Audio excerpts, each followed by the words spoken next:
Hey, thanks for joining us today on Stories I Didn't Get to Tell Last Sunday. I'm Doug McAllister, and this is Journey Fellowship Church's weekly podcast, and we're going to tell some stories today. Joining me in studio here is Ryan Rodo, and we're going to tell some fun stories today, Ryan. So now, full disclosure, Ryan is married to my daughter, Christian. So he's my son-in-law, and he's also the father of my beautiful granddaughter, Evangeline. So, let me just put that out there right ahead.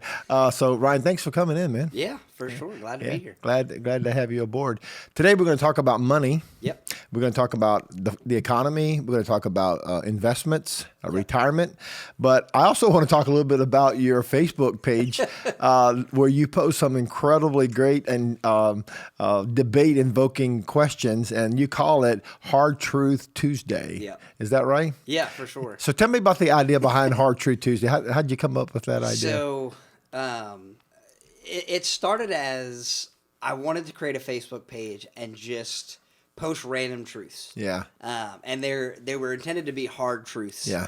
And then once kind of the world went a little crazy, and there's enough negativity kind of in the world and argument and keyboard warriors and all the fun things. Yeah. I just thought it'd be funny for people to argue and just kind of take a step back from the seriousness of life and argue about things like chicken andouille gumbo is better than seafood gumbo. Yeah. And just let people kind of go at it. That's one of my favorite ones there. Now, before we get too deep into it, how can people find you and your Hard Truth Tuesday on social media? Where are you? Yeah, so it's on my personal page. Okay. Just Ryan Rodo, RHOTO. All right. But probably either sooner or later at the beginning of the year, I'm going to make it an official Facebook page. Because it started just as kind of this funny, I'm just doing it for fun. Yeah. And I still am. Yeah. But people are kind of taking a liking to it. So I was like, let me get it off of my personal page. But right now it's on your personal page. Right now it's on my personal page. Ryan Rodo on Facebook. So tell us some of your favorite ones, man. What are the ones that have created the most controversy or conversations?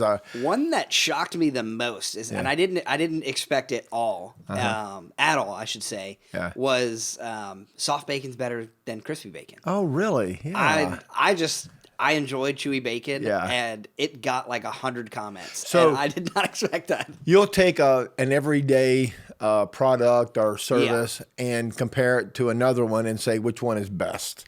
And then people pick the one they like best. So for sure. I love bacon, man. And sometimes when I go to Cracker Barrel, I'll say, hey, can I get my bacon soft? Yeah. And they always frown at me like, oh, I don't know if we should do that. It's like, I just don't like hard, burnt bacon, The only time I think bacon should be crispy is on a sandwich. Yeah. It's like a BLT or on a burger. I agree. Yeah. Or bacon bits in your salad. Yeah, or bacon bits. But other than that, if it's going with eggs or anything else, man, for breakfast, I don't like a plank of bacon next to my eggs and grits. I want something that you can enjoy. Absolutely. I don't know if that's safe or not. So who won the debate?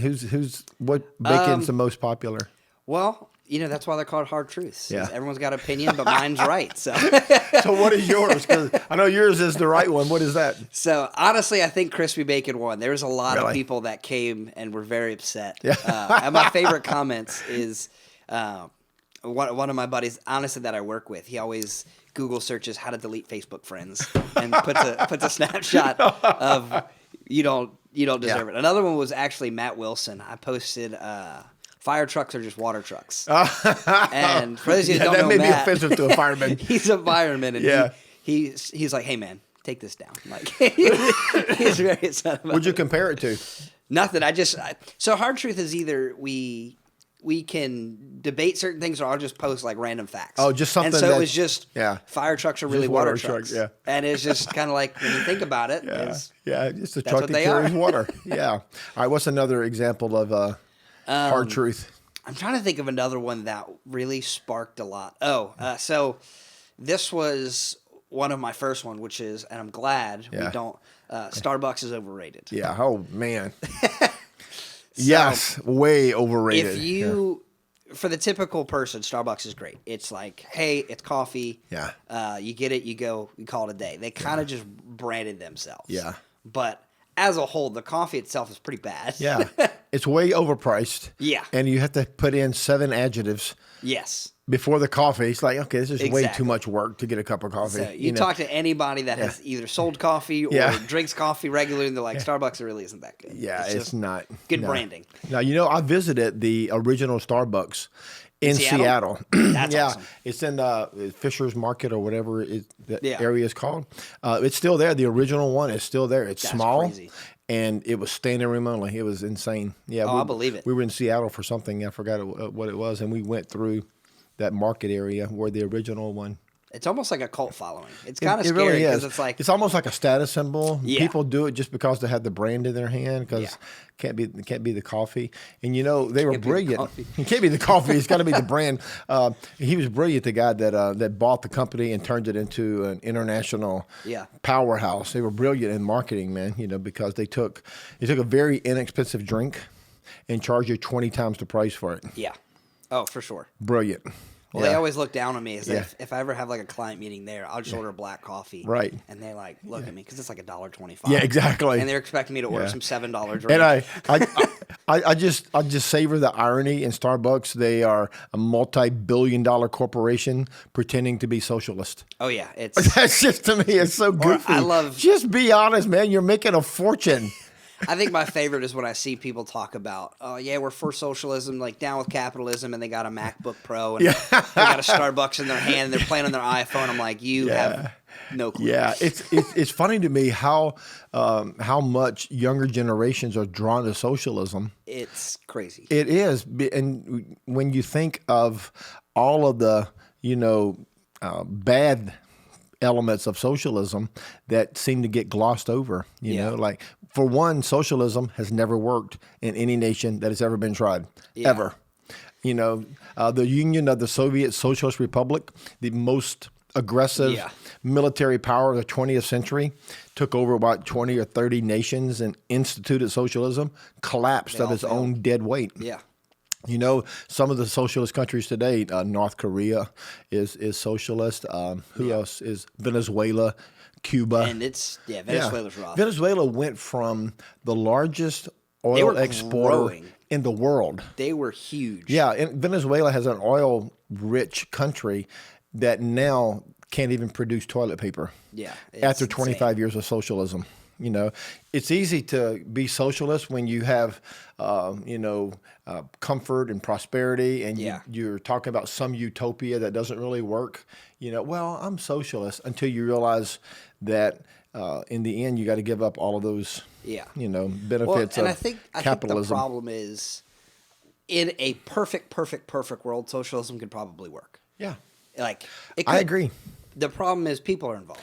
And we take out the central component of truth is the fall of man, the original sin. When you understand your worldview goes through that lens that everybody has a fallen heart, everybody's capable of wickedness, that alone cancels out the effectiveness of socialism, because once you get a wicked heart involved, then it becomes about amassing power and wealth, not about distributing equally. Correct. So it sounds good on the surface, but whoever becomes the ruler in the socialist world, he amasses power or she amasses power and wealth, and everybody else lives on, crumbs. Yeah. So, anyway, so that's interesting. So I think Starbucks is a great example of that. They pretend to be socialist, and they are politically correct, and they're woke and all the other things that, the culture demands today. But truly who they are, they're a multi-billion-dollar corporation that's sweeping the world.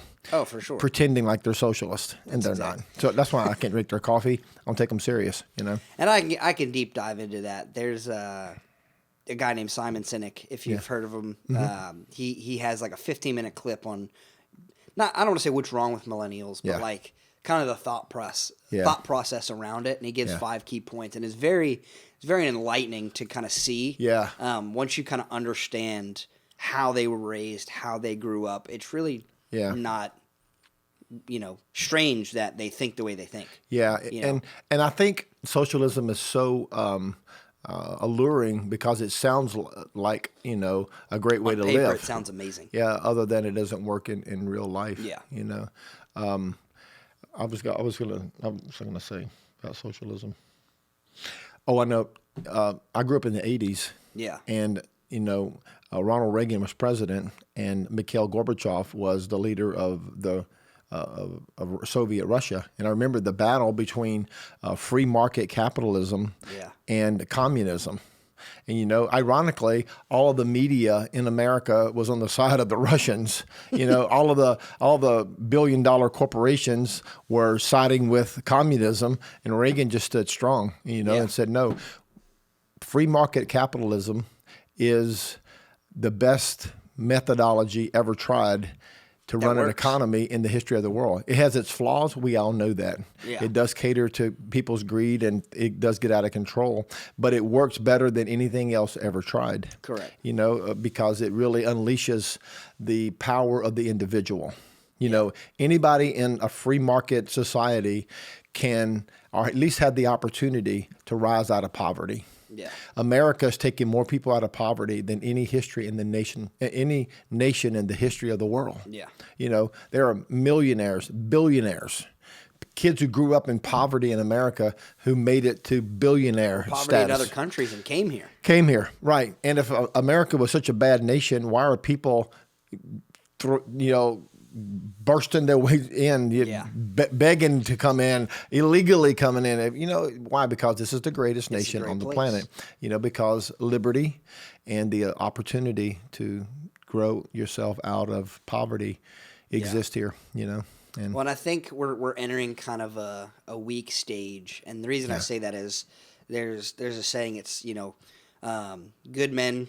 Or hard men create good times. Right. Good times create weak men. Weak men create hard times. Right. And it's a never-ending cycle. It's a cycle. So where are we in that cycle right now, you think? Personally, I think we came off of an amazing time. Yeah. And we now have a new generation. We have good times. We're great times. And creating a weak generation. We're creating a weak generation is going to create hard times. If something godly men and women step up and say, hey, we're not going to let this happen. Right. Yeah. Because I think that's in the balance right now. If our biggest argument is coffee and this, that, it's like we don't have real problems. Really big problems. It's like we solved every major problem in our nation.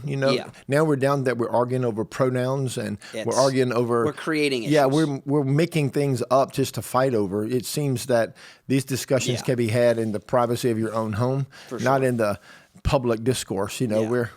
And America's not perfect. I mean, there's like, it's kind of like capitalism. Like, there's a lot that we can improve on, but that's literally any person, institution, business. Like, you're never going to find a church. Yeah. You're never going to find some place. I'm not sure who said this. Somebody said, and I think it may have been one of the conservatives in the 90s or 80s. He said, capitalism is the worst form of economy in the world, but it's the best one that we've ever succeeded with. Yeah. So we agree capitalism is flawed, and free markets and all those things has plenty of problems. Yeah. However, it's better than anything else we've ever tried. No, for sure. Yeah. So, and I think that goes to speak of every generation. We're only one generation away from losing freedom and liberty because it's precious. You can vote your way into socialism, but you got to shoot your way out. That's 100% correct. Venezuela is now a third world country. 25 years ago, most prosperous nation in South America. Today is a third world country. You have to bring in a wheelbarrow load of cash to buy groceries because inflation is just skyrocketing, out of control, triple digits. Yeah. And so this just proves the point to me, that you have to allow people to operate in a free market. And if you give an individual the opportunity to create a product or a service, take that product or service, offer it to the market, he can create wealth in accordance to the value he brings to the table. Correct. What a great system, man. That's where innovation comes from. Yeah. It unleashes the power of the individual. Yeah. A person then has the opportunity, whether it's coding, writing, software, or building skyscrapers, or driving a truck, or becoming a plumber, or whatever your passion is. You have the opportunity to take your passion, turn it into a service or a product, put it on the market, and people will trade their value for your value. Correct. Man, that's a beautiful system, and it honors the worth of the individual. Correct. And that's the beauty of it. And that's what liberty is. Liberty honors the worth of the individual. So anyway, so we're talking about economy today. Yeah. Man, in America, we're seeing some Craziness. serious things happening. I think we're like at 5% inflation right now. Is that what's going on? It's like 5.6 for this year, Which something is, like isn't that. that like a record for the last 20 or 30 years or something? Yeah, since the big boom of the inflation in the 80s, it's kind of been pretty stagnant. It's been around 2% the last 20 or so years. Which is almost bearable, Yeah, I mean, that's pretty normal. 5%? Is nuts. Yeah. Interest rates are still low. Yeah. And they're pushing for that because they understand kind of where everyone's at for the coronavirus. Right. If so you they're get not really moving that gets out of anytime hand. soon. We bought our first house in the 80s. And we had to wait. We got married Rachel and I got married in 81. Yeah. But when we got married, interest rates were in the 20 to 25% range. To buy a new house, 21% interest was not unheard of. So we didn't buy a house. It was just, that doesn't make sense. It was outside of our, possibility, So it wasn't until the middle of the 80s when Reagan had been in office for 5 or 6 years. Then we got a loan. I think the best deal we got was 9.9%, which is still staggeringly high. For a car, that's high. Right, but much less for a house. Yeah. But it was so bad in the early late 70s, early 80s that getting a loan at 10% was like, oh man, finally it's coming down. It's just that's how bad the economy was. Crazy. At the end of the 70s, there was fuel rationing. Yeah, we had to sit in line at the gas pump for 20, 30 minutes, sometimes an hour to get gas. Because we were running out. I remember the news media saying we're going to run out of oil. When I was first driving, I literally believed that we were going to run out of oil. Oh yeah, that's what the media was telling us. That's why. A long time ago, I decided not to believe anything the media says. They were lying the whole time. We weren't out of oil. They were using it to control purchasing power of people in the world and to artificially raise the price of oil. And OPEC made a gazillion dollars. And we wouldn't even pump our own oil in America. We were importing billions of barrels of oil. It's the same old thing. People trying to amass power and money. And now here we are 40 years later, Ryan, and there's oil. We still have oil. Now I still have it. Now we have it more than ever before. Yeah. There's enough oil to last 10,000 years. We're not going to run out of oil. In fact, our whole economy is built on energy from oil, natural gas, and coal, which ironically is the 3 areas of energy that the green movement is trying to do away with. We're pretending like there's enough wind and solar power to replace oil and gas and coal. We would all be living in the Stone Age today without energy. That's the issue. And you can blame meaning my generation, is it took us years to build up the oil industry. Yeah. It didn't happen overnight. Right. And they're expecting that the Green Deal is just going to happen overnight. Right.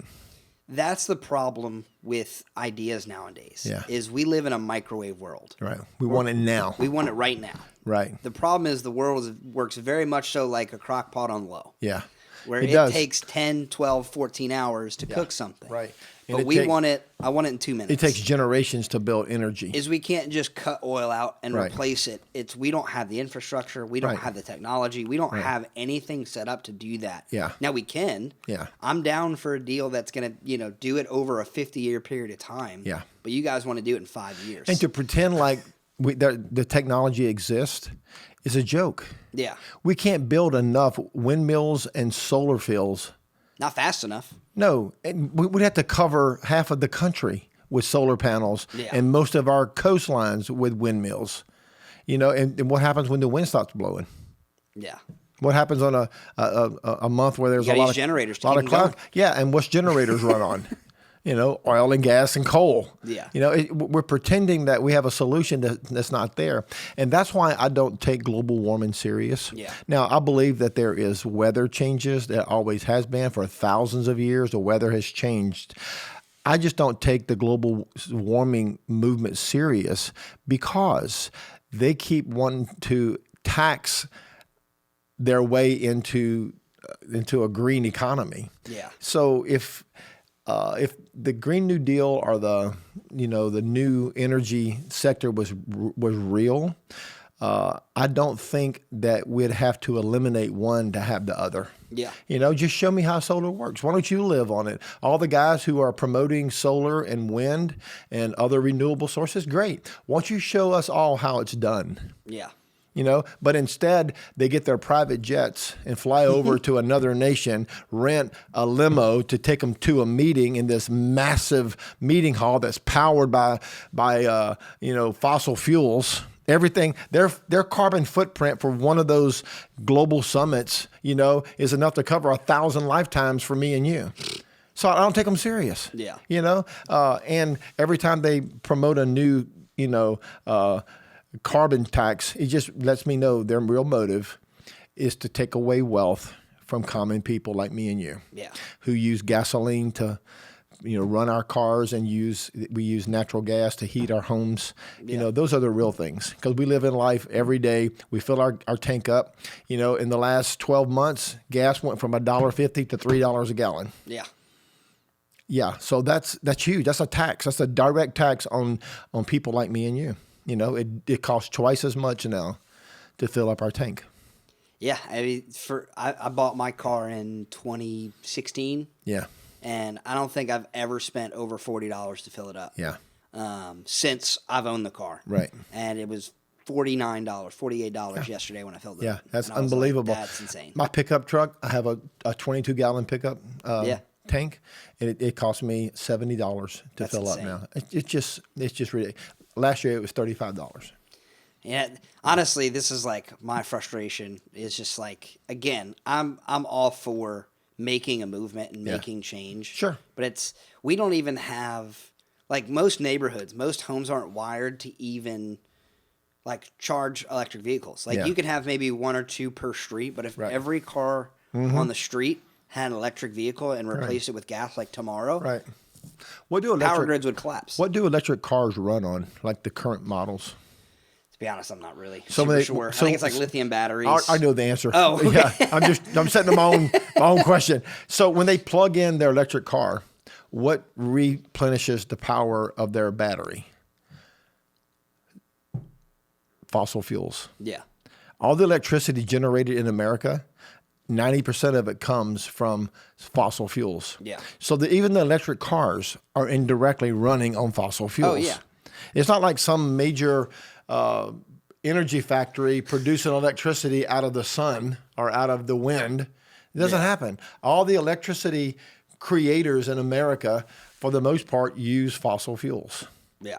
So we're pretending like, we have an electric car, but really we just one generation away removed from the actual use of gas, coal, or oil. Yeah. It's just coming through an electric turbine that's been powered by fossil fuels. So even that is kind of phony. That's the problem. Most things, Yeah. if you ask one or two probing questions, the whole thing falls apart. Yeah, and that's the thing about debate, honest debate. And I think that's why it's not allowed anymore in America, because you poke holes in people's sacred cows. Well, you shouldn't be asking me that, and then they're using things like, well, words is violence.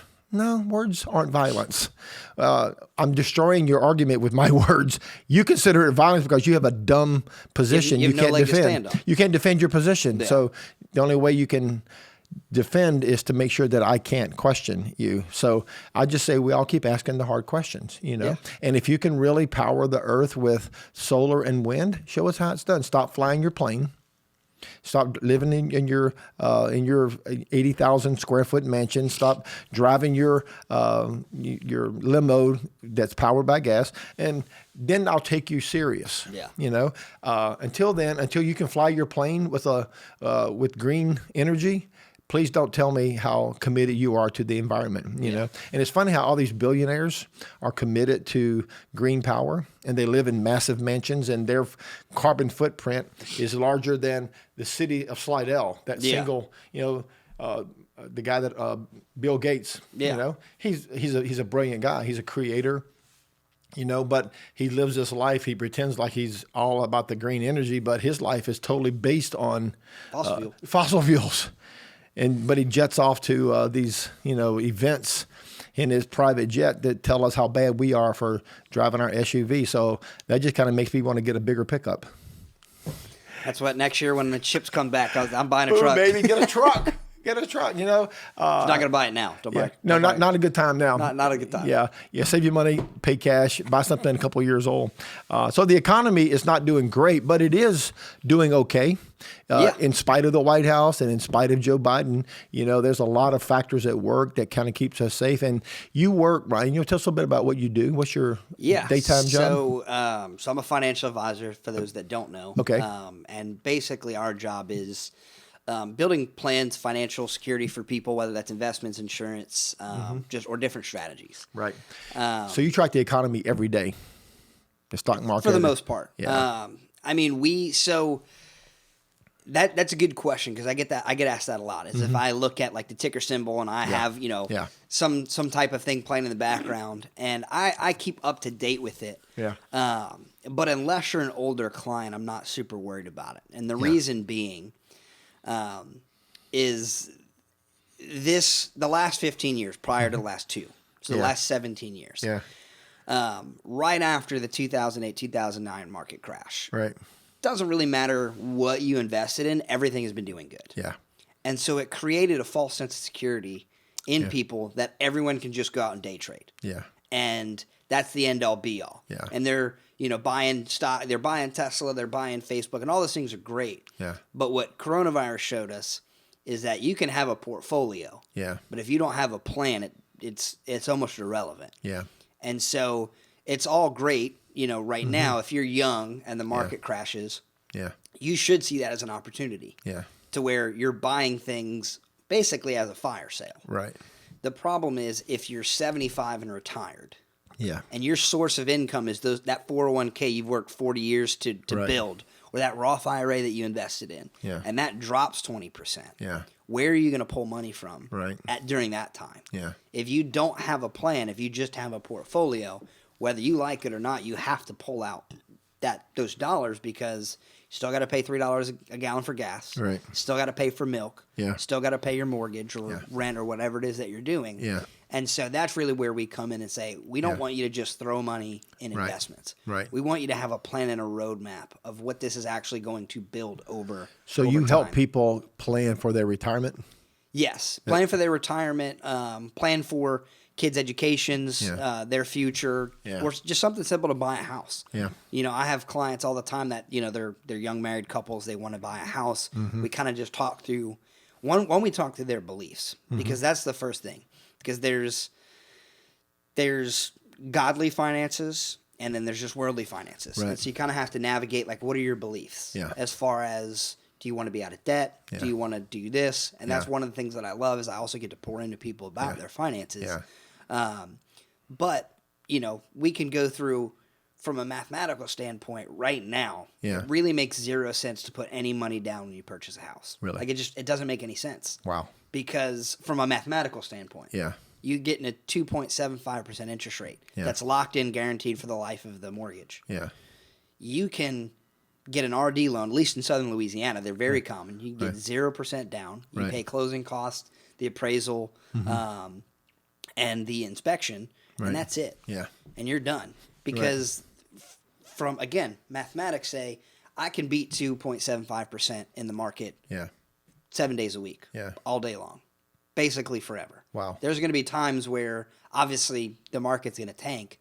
But if you're in it for the long haul, if you're in it for 20 years, it doesn't matter. So investors need to think, I'm in this for the long haul, not worry about every dip and every day changes. Depends on what you're invested in. Is that right? So like something, give us an example. So for instance, when we sit down with a client, we want to understand what their objectives are for the investments. Because taxes are probably the biggest key to investing. To where if you're saying, hey, my main focus is I want to buy a house in 3 years and I just want to invest money to do that, I kind of, again, I just ask some probing questions of, one, do you understand the taxes that you're going to pull out on any of the gains that you invest in? I said, two, is that 3 years time sensitive, or is it like in 3 years I need to pull money out?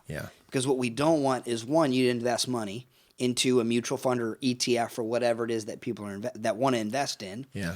And the market crashes the month that you're trying to buy a house. Yeah. If you don't have any flexibility, that's a terrible idea. Yeah. Because if the market tanks, you just kind of lost any money. Right. If it's not growing by a certain percent, because individual like accounts that aren't in retirement funds, Yeah. they're taxed at short-term and long-term capital gains. Right.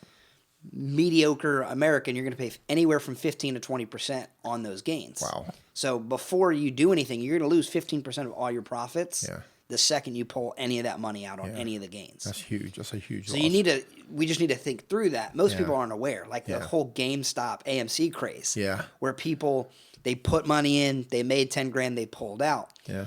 Because they did it within 12 months, ordinary income tax is going to be taxed on all of those gains. Right. But most people don't know that Yeah. because they're day traders and they're not intended to know that. So they'll lose a large portion of that. Well, they're just going to be shocked when Robinhood sends them a 1099 in the mail. And they're Right. like, I owe taxes on the 10 grand I made? I'm like, yeah, you have to be very aware of how things are taxed and how the market actually works. Yeah. So the biggest thing is we want to understand their objectives. Right. Of why are you investing the money? Right. Are you just investing because your grandpa told you to invest? Yeah. Like we need to come up with an actual strategy So a around young family with 2 kids in their mid-20s, both work. How much of their money should they be investing for the future? So this is a blanket statement. So we pride ourselves on individual planning. Okay. Because the conversation that I'm going to have with one married couple is going to be vastly different than the one that I have with another. Give us a general. But as a blanket statement, the theory is 60-20-20. Okay, what's that? Break it So down. first of all, 10% off the top to God, please, for Yeah. tithing. Yep. He's going to bless the other 90%. But of the 90, it's 60-20-20. Okay. 60% should be fixed expenses. Yeah. That's your mortgage, your car, gas, groceries, all that stuff. You're living, yeah. That is how you can determine if I'm living within my means or outside of my means. If you can live on 60% You of can your live off income. the 60%. Yeah, and then what's the 20-20 represent? 20% is spending. Yeah. You have fun. You work to go on vacation. Yeah. Do those things if you can afford it. Right. If you can afford it, the 20% spending and the 20% of savings. Yeah. Now that can be across a few different things. Yeah. A few different things. 5%, let's say, can go into your 401k. Right. 10% should go into your savings until up to a certain amount. Right. And then 5% can, let's say, go into a Roth IRA. All right. We're firm believers that if you have 3 months of income, not bills, 3 months of income in a savings, you should be doing something else with your money. Okay, so you get the first 3 months, leave that as an emergency fund. That's an emergency fund. And Car then breaks. After that, you start Hurricane diversifying. hits. That's why Yeah. you need a financial advisor. Yeah, once you get to that point, it's, for instance, if let's say you make $5,000 a month as a household, which is pretty common. All right. 15 grand in a savings account is what you should hold. Gotcha. Anything above that, when you look at the current atmosphere, you're losing 5% on that money this year. Yeah. You're just Because of because of inflation. inflation. But it's still important from the cash standpoint because if an emergency arises, you don't want to have to look at the economy. Right. You don't want to have to look at the market. You want to be able to go into your bank, transfer money, or stroke a check to say, hey, I need a new roof. Right. Car broke. I need a new car. Whatever the case is, it's all about liquidity. Do you know the percentage of families in America that have 3 months' salary set aside? Oh, it's less than 5%. It's Wait, the whole 5%, less than 5%? have 3 months. Oh yeah, it's 84% of Americans have less than $1,000 in savings. Now that was obviously before the stimulus payments, so it may be a little higher. But still, It the is vast majority of people live paycheck to paycheck. It's a very high percentage. That's incredible. It's like mid 70s, mid 80s. It's very high. That's incredible, man. It's insane. How do people get through a crisis then when they're... Credit cards. Credit cards. Yeah, that's insane. And that's a vast majority of people that I talk to is when we're developing plans, a lot of it is So if people, getting out of debt. if somebody watching you right now would like to get a plan, it's possible for the average guy. Yeah. That 85% that's not set up, they could Yeah. change some habits, eliminate some spending. The first What's thing, the first thing you do? Okay, there first you go. thing I do is budget. Okay. You need to identify every dollar that comes in and every dollar that goes Got out. it. So you got to name every dollar. You can name every dollar. Yeah. And I've had people not talk to me again. Yeah. Because once we did their budget, they found out that they were spending they didn't have anything in savings. They were spending $1,400 eating out Yeah. and didn't realize it. Yeah. Because the problem is you have this magical card. Yeah. It's a debit card, or in some case a check, a credit card. It's painless. You just It's swipe. painless. You just swipe it. Yeah. You don't really even have to pay attention. Yeah. But the first thing is, this is what we do. This is kind of the steps that we take, is we itemize every budget. Yeah. You can build a spreadsheet. Dave Ramsey's got one on his website. It's great. Write everything down. Yeah. Then look at your income and write everything net of benefits, taxes, what we bring in as a family. Yeah. Then you look at what's left over. You run it, through the 60-20-20. Yeah. Is it 60%? Yeah. The answer is no, which for most people, It's not. 80% it's not. Yeah. What can we cut back on? Yeah. If we can't really cut back on anything, it's, we have to work with what we have. Yeah. So then it goes, all right, let's start paying some of that credit card debt off, because that'll free up $300 a month. Now we're at 70%, and we're slowly trying to widen that gap. Yeah. The problem is people don't want to do the short term. Yeah. Again, it's a very microwave generation. Yeah. They want it right now. It doesn't work that way. Right. It took you 5 years to get into credit card debt. You're not going to get out in 5 months. Yeah. And so the first thing, again, is the budget. The second thing I do, and people look at me like I'm crazy until I break it down, is I actually have them rearrange their bank accounts. So think of it as 3 boxes, 3 boxes stacked on top of each other. Okay. You have a savings account, you have a checking account, you have another checking account. Okay. Change all of your direct deposits to your savings account. The second I say that, people are like, what? Bear with me. So all of your income, everybody's income goes into the savings account. It comes into a giant pool. Gotcha. The bad thing about this, you need to have the savings to do it, because once you identify and write down all your bills, on the 30th or 31st of every month, you deposit what your bills are one time into your checking account. Yeah. As long as your bills are set up on auto draft, Yeah. you've just paid your bills for the month. You don't even have to look at your checking account for the rest of the month. Right. Because everything is set up, Boy, it's that's brilliant. itemized, it's ready. What a good system. And then the second one is, we call it a WAM card, a walking around money. That is your spending card. Yeah. You then take whatever the desired amount, $100 a month, $500 a month, $1,000 Right. a month, depending on the family. Yeah. And you put it in a separate debit card. Right. That way, when you're out, you're out. You're out, you're out. Yeah. And you can pull up your app, you can check it, you can say, hey, we have 300 left, we have 200 left, we have 100 left. Right. The problem is everyone just has the glory checking account where all their money comes in, all their bills come out, all their spending. Right. There's way too much activity, there's no way to track it. Right. And they're trying to save whatever's left over. Right.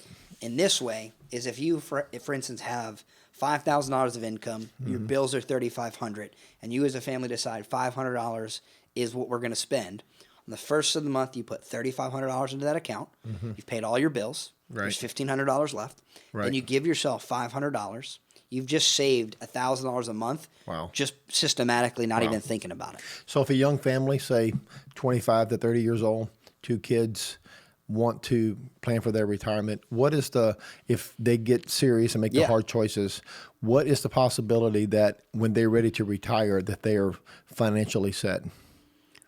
Without a plan? Like, it's if they follow your plan. Oh, it's about 96%. So everybody could really retire Yeah. in relative comfort. Oh, 100%. If they 100%. make good choices. Again, it goes back to, people can't think past the next thing. Yeah. But the problem is, there's always going to be another thing. Right. I want to buy a house. Yeah. Okay. Well, then I want a new car. Right. Then I want to have kids. Right. Then the kids are in preschool. Yeah. Then the kids are in college. There's Right. always going to be another Never thing. ends. It never ends. Right. So you just have to take a stand and say, hey, I'm going to start this now. Yeah. I don't care if you start with $50 a month. Right. We're going to start something. Yeah. And I always use the analogy, because I'm from southern Louisiana, how to boil a frog. Yeah. Is you're not going to come in and start saving $1,000 a month. Right. Same way as if you put a frog in boiling water, he's just going to jump out. Right. Put the frog in, put it on lukewarm. We start with $100 a month. That's something that's not going to hurt. It's not going to hurt. Yeah. 6 months later, it's $200 a Yeah. month. Credit cards are paid off, $400. Yeah. Next thing you know, you look 5 years down the line, and you're paying. You're saving $700 a month, whatever the number is, Right. whatever your number is, Right. and you don't even realize it anymore. Well, with inflation, how is that affecting real estate, you think? Real estate? Yeah. Well, so inflation affects a lot of different things. I would say right now with real estate, it's really just a buyer's market. Yeah. I wouldn't say inflation is it's going to affect almost in a positive way, but also in Yeah. a negative way of like So it's a good time the to buy? value of. It's actually a terrible time to buy. Okay, so and the it's a reason seller it's a seller's market. Gotcha. Because houses right now are 20 to 40% worth more than what they're actually worth because of inflation, because of everything else. So it's not a good time to invest in real estate. Not necessarily. Yeah. This is more of a seller because the problem is nowadays, Right. if like, for instance, I wanted to sell my house. Yeah. I could sell my house and we bought it last year. Yeah. I could make 30% Yeah. on selling my house. The Right. problem is we'd have nowhere to live. Right. 'Cause Well, there's the that. same- Yeah. Like I'd have to Yeah. go buy another house that's So way if more a person expensive. right now, if they had 10 properties, maybe a good time to sell 5 of them.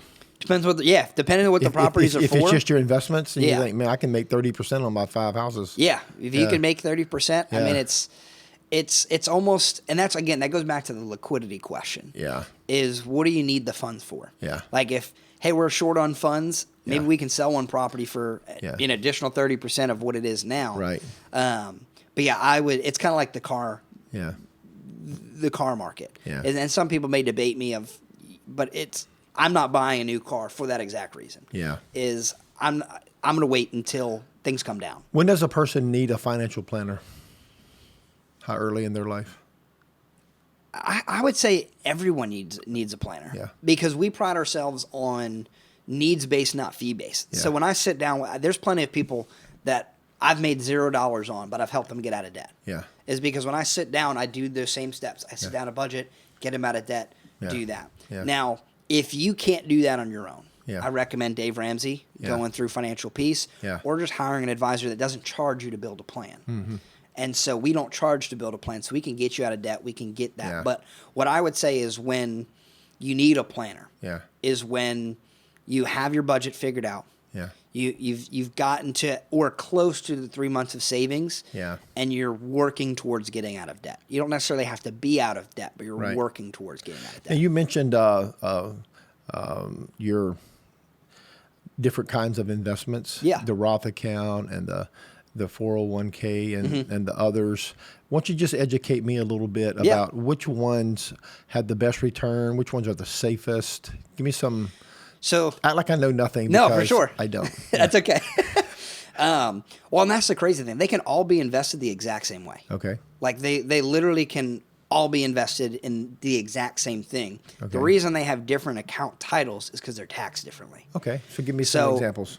For instance, a 401k. If you Yeah. work at a company, you have a 401k. And just for Yeah. easy math, Yeah. let's say you make $100,000 a year. Okay. And you say, hey, if you put in 5% of your income, they're going to match 5%. All right. So you're going to put in $5,000, they're going to put up $5,000, then it's invested in the market. Gotcha. When you go to pay taxes at the end of the year, you're going to get a W-2 of $95,000. It's a direct write-off. It's a direct deduction. Gotcha. That's the benefit of a 401k is you get the match and you get a deduction. Okay. The only downside to a 401k is over the years as it grows, when you go to pull out of those funds, every dollar that you pull out is taxed as ordinary income. Yeah. And if you look at the economy today, Yeah. taxes are really only going up. Right. So what we advise people is get the match, put in the amount up to your match. Everything else should be more tax diverse. Okay. So that's a 401k that's also a traditional IRA. Okay. Works the same way just without the match. All right. Is you can put up to $6,000 per year. If you're over 50, it's 7. It's all tax deductible. Okay. And it grows tax deferred. When you pull out, you pay the income on all the money that you put in, Right. as well as all the gains. All right. That's a 401k or traditional Or traditional IRA. All right. And then what is a Roth account? So a Roth IRA is like a traditional IRA. You can put up to $6,000 per year. Yeah. Or Or if 7 you're if you're over 50. If you're over 50. Okay. But you basically get paid and then invest. So you've already gotten hit with all the taxes. Right, So right. then you invest it. As it grows, it's going to grow over time. Every dollar in that account after 59 and a half. That's the key thing. Yeah. After 59 and a half is all tax free. Oh, wow. And so As you take it out? as you take it out. Wow. So that's where most people, because a lot of my job is calling and getting referred to people, like personal introduction type Right. deal. And a lot of their responses, I have a 401k at work, I'm good. Yeah. And a lot of people have that mentality. Yeah. When in reality, when you look at it on paper and you look at, oh man, I'm going to have $1 million when I retire, $2 million retire, whatever the number is, Right. is you can almost cut that number in half Oh, wow. because of taxes. And or at least 40%. Yeah. And so when you think of it that way, that's where we come in and say, hey, let's take some dollars and put it into a Roth. And this is where kind of the strategy comes in, is when we're retired, how do we pull out the least amount of your 401k that puts you in the lowest tax bracket, pull the rest out of the Roth, because now we're not paying income taxes. Is there any penalty from moving from a traditional IRA to a Roth? Yeah. You got to pay? So that's called a Roth conversion. Okay. Which is basically you're taking money either out of a traditional IRA or a 401k and moving it into a Roth. So let's say you wanted to do $6,000 per year. Right. Is you take it, you're moving money from a traditional IRA to a Roth, you're going to get hit with $6,000 of income tax. Right. So that seems to be a lot of money, though. That's pretty steep, huh? Well, $6,000 that'll be taxes or income. Yeah. And in reality, not really. Yeah. So, for instance, let's say you're a single individual that makes under, I think it's like $85,000 is like the mediocre tax bracket. Let's say you're making 70. Okay. And you move over $6,000, you're only going to get taxed at 76. You're going to get taxed at 76,000. Yeah. But if you're 30, you're paying a little bit on taxes now. You're probably paying $500, $1,000 in taxes. Gotcha. But that $6,000 is going to grow tax free. I see. Over 30 years. You'll make that money back exponentially. Exponentially. Yeah. Now, if you're 50 or older and you're wanting to do those changes, Just you go don't really straight to the have. Roth if you don't. You don't really have that big of a runway. Yeah. And that's why every meeting that I do is very different. Yeah, I understand. Yeah. Just because it's a general everyone's answer. No, for I sure. get it. I understand what you're saying. So let's say that a 30-year-old is planning to retire when he or she is 65. How much money should they have in their retirement account? And I know you can't give an answer for everybody, but just give me a general idea. Anywhere from 1 to 1.5 is realistic. To go for the rest of their life. Will they live on the principal or the interest or both? A little bit of both. Okay. So, and that's kind of where you can do almost simple math is where, hey, if I want to live off the interest of $1 million. Yeah. Well, when you're retired, you want to be fairly conservative. So you're you're only shooting for 5-6%. Yeah. So that's 50 to 60 grand that you'll live off of $1 million without ever depleting the $1 million. Wow. So you can live pretty comfortably for the rest of your life. Yeah. The problem is when you start factoring inflation. So when we have a software that shows us. Yeah. And it's crazy because I met with a 31-year-old and they want to retire at 65 and they want to live off of $5,000 a year, which is $60,000 a year. $5,000 a month? Yeah, $5,000 a month. Gotcha. With inflation, we set it at 2.25%. Yeah. Over the time, it's $166,000 per year to live off the same amount. Wow. So then it's like, okay, now we need closer to the 1.52 million because it's not $60,000 a year anymore. It's $166,000 a year. So it changes everything. Changes a lot. And now inflation's 5%. And now inflation's 5%. That changes all of the factors. So there's a lot that goes into it. But I kind of love your financial advisor principle. Give God the first 10. Give God the first 10. Always. I love that. Why is tithing so important?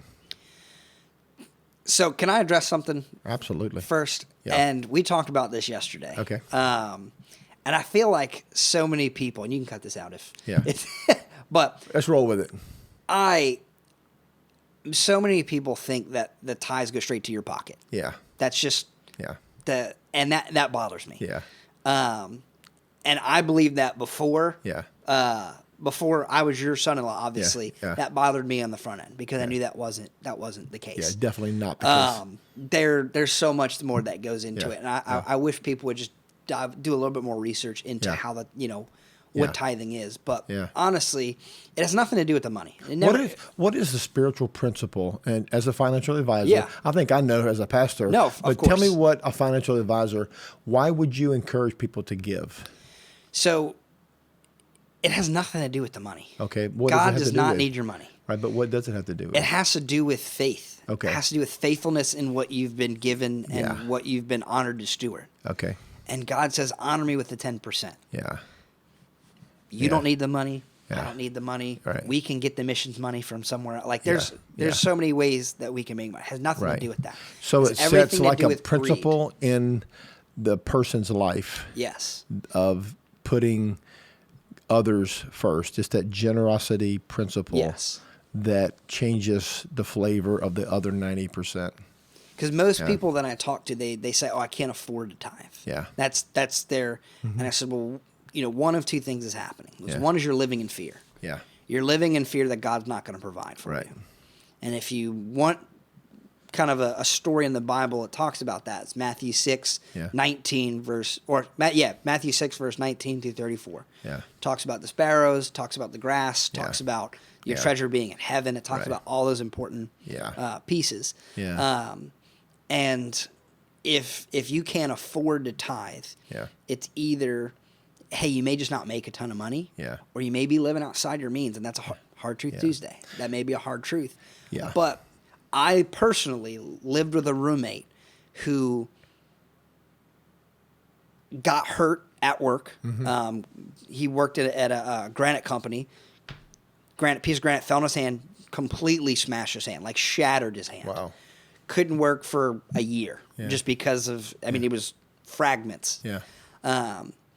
And he never ever missed a rent payment. Wow. Because he would do whatever he could and gave God 10%. He tithed. He prayed on it. And literally the week before rent was due, this was probably 13 months. Yeah. Someone would say, hey, can you come do this? I'll pay you $600. Yeah. Hey, can you come do this? I'll pay you $1,000. Right. And you say it all the time, is tithing is the one thing that you can actually test God on. It's the only thing in the Bible that says, test me. You can test me. Test me. See if I will not open the windows of heaven. And it is 100% true. Yeah. And this is how it affects me. And I think it's probably true for everybody, but I know from my personal experience, when I put that first 10%, when we get paid, our first 10% goes to the Lord. Yeah. It really sanctifies the other 90%. 100%. I'm going to watch these other 90%. It really makes me to focus on this. Now, what is always astounding to me is no matter what I give, the 10% or more, God always comes back, always increases it. And I don't know how 90% is greater than 100%. That shouldn't work that way. But I know supernaturally, when you put God first in your money, that blessing covers the other 90 and it multiplies. Yeah. Yeah. Oh, for sure. It's just astounding to me. I've watched it, as our church. Our church, when we started Journey in 1996, our first offering, the first weekend, we took in $800. Wow. The first weekend. And we're a church of about 20 people. We took in $800. We gave, the first offering we gave was $250 that we gave off the top of that first 800. It wasn't 10%. We gave more like 30% of our first offering. There was a missionary that came to our first service to Poland. We gave him a check for $250. We couldn't afford it. Yeah. We didn't have enough money to even operate. We had $800 for the whole church that week. That's nothing to run a church on. But we believed in the principle that if you give God first, he blesses and multiplies. We gave that $250 to that missionary to Poland that day. And we have, for the last 25 years, been reaping that. That's awesome. We do that constantly. We always tithe from our church's income to missions. One story I want to tell we're almost out of time. We're going to wrap it up. But one story I want to tell real quick was this was around the 10th year of our operation as a church. And the Lord really challenged me to give an entire weekend's offering to missions. Yeah. So we announced it to the church, hey, on this such and such a day, it was in October of, I think, was it 05 or 04? No, 04 is before Katrina. We gave a whole week's offering, and we told the church ahead of time, whatever you give, whatever you tithe, it's all going to missions. That weekend, we gave $40,000 to missions awesome. in one weekend. But the Lord has given it back to us over and over and over and over again. It's just mind-blowing to me, Like you said, God doesn't need the money, but God blesses faith. Yeah. And he blesses a heart of faith. And then, you'll reap what you sow. So, all right, let's wrap it up, Ryan. So we talked about the economy. We talked about investments. Yeah. We talked about financial planning. We talked about your Facebook page and your Hard Truth Tuesdays, which I love, by the way. I'm excited when you launch your Facebook page for just Hard Truth Tuesday. Come back and let's do some fun ones together. Absolutely. We'll go through a bunch of them and laugh and talk. So, for sure. Anything you want to wrap up with before we close out today? All I would say is, I wanted to touch on the tithing, one more time, is of how important it is of just trusting God, taking a step and really, really stepping out. Because like you said, there's never been a time where we've missed, a meal or missed that. And I can tell you it's not because of me. Yeah. It's the grace of God. It's the grace of God. Yeah. We rely on it every day. That's, God's my provider. I can do a million things for work, but if God doesn't touch it, it doesn't matter. Man, that's so good. Such good advice, right? And all I want is almost an awakening of godly finances, of being good stewards of what we have. Yeah. And just understanding that there's more to life than that brand new car that you absolutely can't live without. Yeah. Or the house that needs to be 5,000 square feet. Yeah. Or whatever the case is live within your means, honor God, and He'll bless the rest. Wow. So great spiritual principles. Hey, thanks, Ryan. Of course. I have loved talking to you today, man. Enjoyed all the stories. Always fun. And we got so much more to talk about. So you got to come back real soon, okay? Yeah, and let's sure. Talk some more about money, investments, and it's a lot to unpack in like 45 minutes. So I'm trying to scratch the surface, man. Give you as much as I can, but so it is a lot. Maybe in a few weeks or a month or two, whenever your schedule will allow, come back and we'll pick up where we left off and bring some more hard truth. Part 1. Tuesday. Yeah, this is part 1. All right, we're going to wrap it up. So this is Doug McAllister from Journey Fellowship Church, and this is our podcast, Stories I Didn't Tell Last Sunday. And my guest today has been Ryan Roto. Ryan's a investment advisor, a money management guru. He loves Jesus. He's married to my daughter. He's raising, him and Christian are raising Evangeline, our granddaughter, which we love so much. And we love you, Ryan. Thanks for your time today. Thanks for visiting with us. And if you live close by, if you're in Slidell or on the North Shore, come visit Journey Fellowship Church. You can get driving directions. Download our app. Best way to do it, go to your app store, type in Journey Fellowship Church, and download the Journey app. Driving directions, service times, find a small group, get connected, plan a visit, or go straight to our website, jf.church. You can go visit Journey online at jf.church. Also, if you're living too far away to drive, join us on the online campus. We have a full online campus ministry that's staffed with a online campus pastor, a media director, and a host of people. And one of those guys is Ryan. Ryan runs the online sound every Sunday. So join us either in person or online, or catch us on the Journey app, watch some of the past messages. So this is Doug McAllister on behalf of Journey saying, hope you have a great day from Stories I Didn't Tell Last Sunday.